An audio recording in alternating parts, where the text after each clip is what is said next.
Hola, buenos días a todas y todos y bienvenidos al curso Sistema Interamericano de Protección de los Derechos Humanos, Balance 2016. Mi nombre es Salvador Herencia y en esta oportunidad quisiera hacer algunos comentarios a la participación en el foro que ustedes han hecho con respecto al tema 1 que trataba el tema de esclavitud, trabajo forzado y el informe de movilidad humana. El foro de esta semana se centraba en el llamado Muslim Ban adoptado en enero de este año por el actual gobierno de Estados Unidos, ¿no? Y entonces el ejercicio consistía en determinar en un hipotético caso ante la Corte Interamericana de Derechos Humanos cuáles serían los elementos o los artículos que podrían ser utilizados de la Convención Americana de Derechos Humanos. Eh, la gran mayoría de ustedes, como Alex, Lorenz, Manuel y Diego, hicieron la referencia de que Estados Unidos, al no haber ratificado la Convención Americana, debería centrarse el análisis bajo la Declaración Americana de Derechos de Deberes y Derechos del Hombre. Um, es completamente correcto el análisis que ustedes plantean, pero lo importante era, de cierta forma, utilizar los informes recientes y la jurisprudencia de la Corte que hemos estado tratando para poder identificar esos elementos. Entonces, si bien es cierto el hecho de que Estados Unidos no puede ser llevado ante el sistema interamericano, el objetivo era analizarlo un poco más a la profundidad de la Convención Americana y de la jurisprudencia de la Corte. Entonces, más que nada como un ejercicio académico sobre la materia.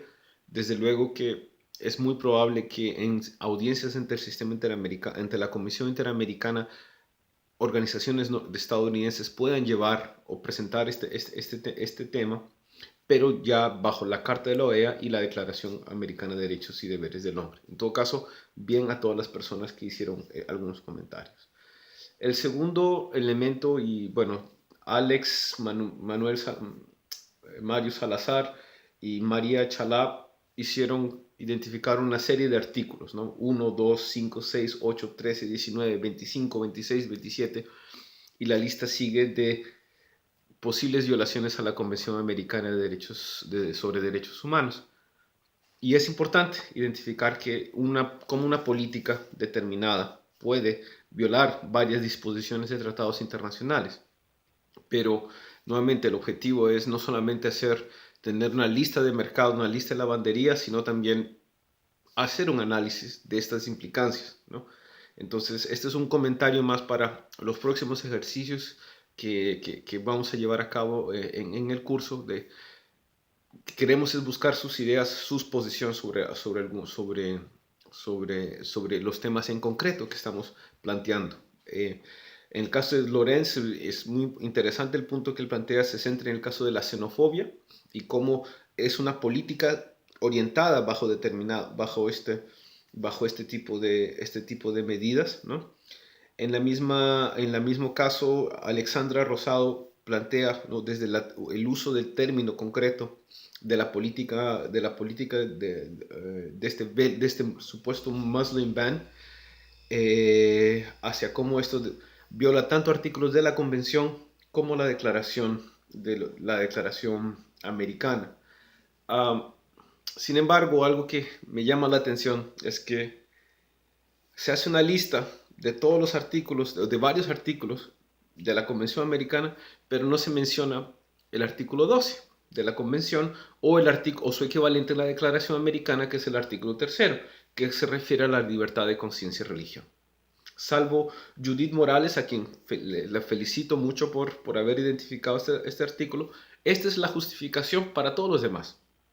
O sea, esta es una política que teóricamente afectaría la libertad de conciencia y religión, porque si bien porque está basada esto en, el, en la religión que una persona profese, independientemente de su nacionalidad. Y como se había planteado en el ejercicio, algunas personas incluso tenían tenían la doble nacionalidad estadounidense, u otras personas ya tenían visas de estudios eh, para, para realizar sus carreras en universidades estadounidenses.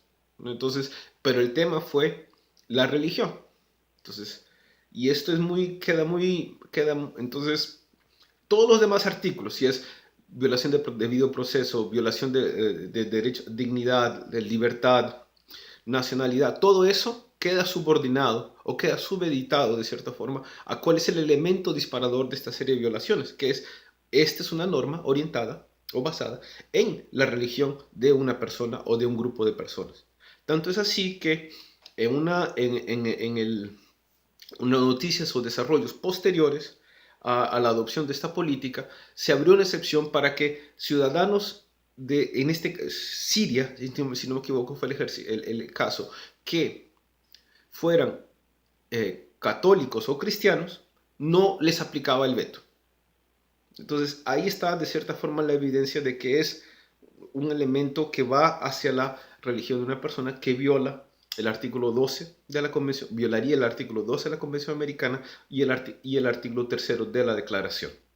Entonces, felicitaciones a Judith, que identificó esta disposición y que es el elemento que genera todo este tipo de políticas. El último comentario, ¿no? El caso de Diego Ruiz hace mención al derecho de los migrantes y utiliza el informe sobre movilidad, sobre migrantes de la CIDH de 2015.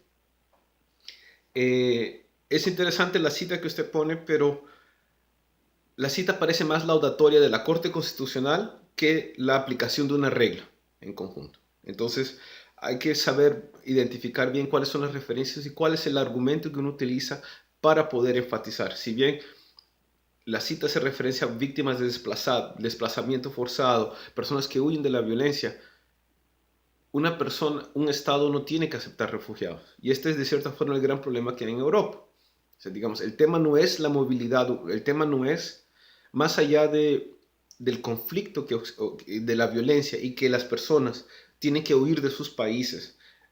Está el tema de cuál es el límite o cuál es la predisposición de los estados para aceptar este tipo de personas que solicitan refugio o asilo dependiendo de estas condiciones, ¿no? Entonces, incluso uno puede ver con bastante preocupación, especialmente en enero o a raíz del conflicto en Siria, cómo los estados de la Unión Europea, incluso países como Canadá, casi como que negociaban cuántos yo estoy en la capacidad de recibir, ¿no? Entonces, Estados dicen, Alemania recibirá miles de personas, España X, Francia X, unos países cierran sus fronteras, casi como si fueran fichas, ¿no? de un juego de cartas, y eso para una perspectiva de derechos humanos es preocupante, ¿no? Son personas, son niños, niñas que están huyendo de una violencia sistemática y los estados negocian este tipo de cosas. Entonces, es un debate que va más allá del ejercicio, ¿no? Pero que quisiera que podamos tener en cuenta esto, especialmente lo que se va a venir en el examen final. Último comentario es, hay dos colegas hicieron referencia a la Convención de Viena sobre relaciones consulares. No estoy del todo seguro por qué la referencia a este tratado, porque este tratado lo que pretende hacer es negociar o dar las facilidades entre los estados partes el ejercicio de su función consular, pero de ninguna manera no establece qué tipo de servicios las misiones consulares deben prestar a sus ciudadanos. ¿Okay? Entonces, digamos, no entiendo bien la relación, especialmente del artículo 36 de la Convención de Viena, pero digamos, es interesante el buscar otros instrumentos que puedan complementar y determinar un análisis internacional, un análisis desde el derecho internacional de los derechos humanos o del derecho internacional sobre determinadas políticas que afectan derechos fundamentales más allá del núcleo duro de derechos de tratados como la Convención Americana. Pues bien, muchísimas gracias por estar con nosotros y será hasta una próxima oportunidad. Hasta luego.